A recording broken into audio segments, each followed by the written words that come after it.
شروع اللہ کا نام لے کر جو بہت مہربان نہایت رحم کرنے والا ہے۔ السلام علیکم ورحمۃ اللہ وبرکاتہ۔ جی دوستو، آج کی ویڈیو میں آپ کے ساتھ حضرت شیخ عبد القادر جیلانی رحمۃ اللہ علیہ، محبوب سبحانی، غوث اعظم، غوث ثقلین، پیر دستگیر کی 7 ایسی کرامات آپ کے ساتھ شیئر کرنے جا رہا ہوں انشاءاللہ العزیز۔ دوستو، اس سے پہلے کبھی آپ نے اس طرح کی ویڈیو نہیں دیکھی ہوگی۔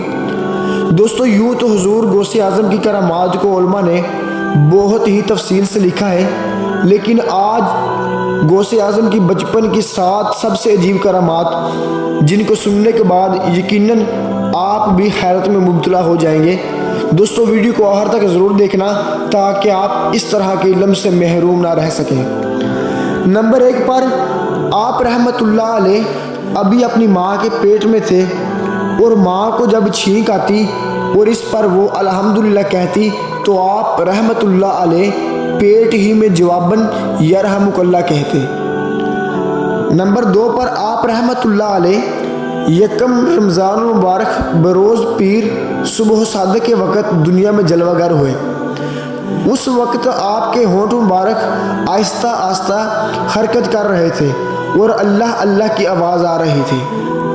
نمبر 3 پر جس دن آپ رحمت اللہ علیہ کی ولادت ہوئی، اس دن آپ رحمت اللہ علیہ کے دیار ولادت جیلان شریف میں 1100 بچے پیدا ہوئے، اور وہ سب کے سب لڑکے تھے، اور وہ سب کے سب ولی اللہ بنے۔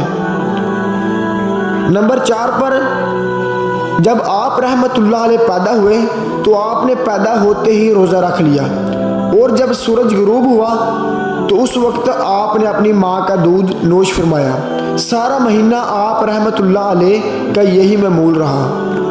اور نمبر 5 پر آپ رحمت اللہ علیہ جب پہلی مرتبہ 5 برس کی عمر میں بسم اللہ پڑھنے کے لیے کسی بزرگ کے پاس بیٹھے تو آپ نے اعوذ باللہ اور بسم اللہ پڑھ کر سورہ فاتحہ اور الحمدللہ سے لے کر 18 پارے روشن پڑھ کر سنا دیے۔ تو اس بزرگ نے کہا، بیٹے اور پڑھیے۔ تو آپ نے فرمایا، بس مجھے اتنا ہی یاد ہے، کیونکہ میری ماں کو بھی اتنا ہی یاد تھا۔ جب میں اپنی ماں کے پیٹ میں تھا اس وقت وہ پڑھا کرتی تھی، میں نے سن کر یاد کر لیا۔ نمبر 6 پر جب آپ رحمت اللہ علیہ بچپن کی عمر میں لڑکپن میں کھیلنے کا ارادہ فرماتے تو غیب سے آواز آتی، اے عبد القادر جیلانی رحمت اللہ علیہ، ہم نے تجھے کھیلنے کے واسطے نہیں پیدا کیا۔ اور نمبر 7 پر جب آپ رحمت اللہ علیہ مدرسے میں تشریف لے جاتے تو آواز آتی، اللہ عز و جل کے ولی کو جگہ دے دو۔ دوستو، امید ہے آپ کو میری آج کی چھوٹی سی ویڈیو اچھی لگی ہوگی۔ دوستو، اگر ویڈیو اچھی لگے تو ویڈیو کو لائک ضرور کر دینا، اور چینل کو سبسکرائب کر دینا، اور گھنٹی والے بٹن کو ضرور دبانا تاکہ ہر نیو آنے والی ویڈیو آپ تک بآسانی پہنچ سکے۔